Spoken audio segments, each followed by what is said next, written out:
2024 March 1 Kiran Rao സംവിധാനം ചെയ്ത ലാപ്പത്ത ladies തിയേറ്ററിലെത്തുന്നത്. April 26 ചിത്രം നെറ്റ്ഫ്ലിക്സിലും എത്തി. ഇതോടെ ഇന്ത്യൻ പ്രേക്ഷകർ കണ്ടത് രസകരമായൊരു സ്ത്രീ കേന്ദ്രീകൃത സിനിമയായിരുന്നു.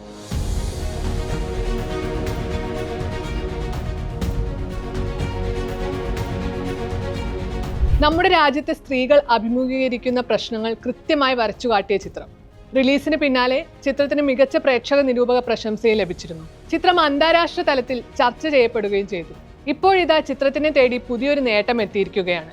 ഇന്ത്യയുടെ ഔദ്യോഗിക ഓസ്കാർ എൻട്രിയായി മാറിയിരിക്കുകയാണ് ലാപ്പത്ത ലേഡീസ്. വിദേശ ചലച്ചിത്ര വിഭാഗത്തിന് കീഴിലുള്ള ഇന്ത്യയുടെ എൻട്രിയായാണ് ചിത്രം തിരഞ്ഞെടുക്കപ്പെട്ടിരിക്കുന്നത്. എന്തുകൊണ്ടായിരിക്കും ലാപ്പത്ത ലേഡീസ് ഇന്ത്യയുടെ ഓസ്കാർ എൻട്രിയായി തിരഞ്ഞെടുക്കപ്പെട്ടത്?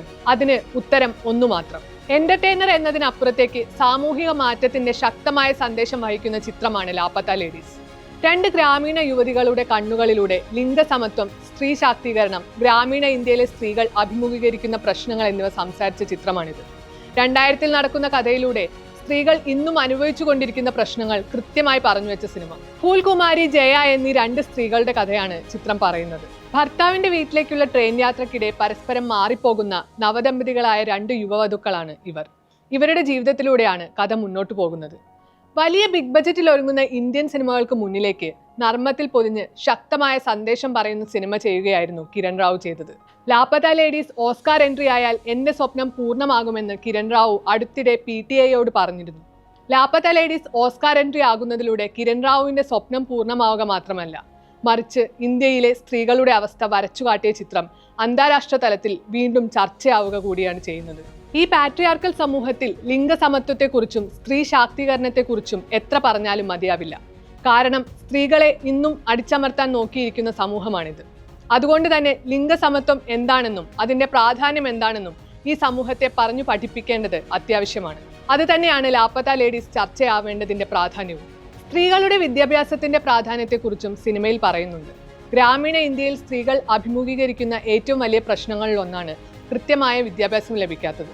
പഠിക്കാനുള്ള ആഗ്രഹമുള്ളവർക്ക് പോലും അതിന് സാധിക്കാത്ത അവസ്ഥയാണുള്ളത്. അത്തരം കാര്യങ്ങളെല്ലാം ചർച്ച ചെയ്യപ്പെടേണ്ടത് അത്യാവശ്യമാണ്.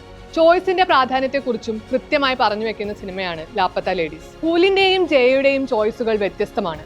ഒരാൾ സന്തോഷത്തോടെ വിവാഹം കഴിക്കാൻ തയ്യാറാകുമ്പോൾ മറ്റൊരാൾ ഇഷ്ടമില്ലാത്ത വിവാഹത്തിന് നിർബന്ധിതയാവുകയാണ്. ജയയ്ക്ക് പഠിക്കാനാണ് ആഗ്രഹം. എന്നാൽ വീട്ടുകാരുടെ നിർബന്ധത്തിന് വഴങ്ങി അവൾക്ക് വിവാഹം കഴിക്കേണ്ടി വരികയാണ് ചെയ്യുന്നത്. എന്നാൽ ഫൂലിനെ സംബന്ധിച്ചിടത്തോളം കാര്യം വ്യത്യസ്തമാണ്.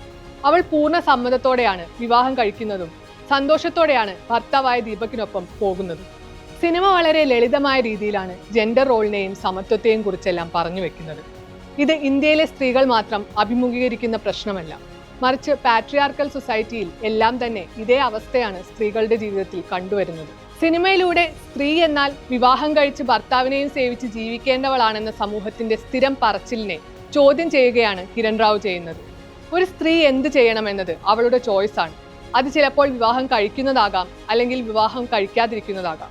എന്തായാലും അത് തീരുമാനിക്കേണ്ടത് അവളുടെ മാതാപിതാക്കളോ സമൂഹമോ അല്ല, മറിച്ച് അവൾ തന്നെയാണെന്നാണ് ലാപ്പത്ത ലേഡീസിലൂടെ കിരൺ റാവു പറഞ്ഞു വെക്കുന്നത്. 2025-ലെ ഓസ്കാർ പുരസ്കാരത്തിനുള്ള ഇന്ത്യയുടെ ഔദ്യോഗിക എൻട്രി എന്ന നിലയിൽ ഇന്ത്യൻ സിനിമയുടെ ശക്തമായ കഥപറച്ചിലൂടെ ആഗോളതലത്തിൽ സ്ത്രീ ശാക്തീകരണത്തിന്റെ സന്ദേശം എത്തിക്കാൻ ലാപ്പത്ത ലേഡീസ് ഒരുങ്ങുകയാണ്.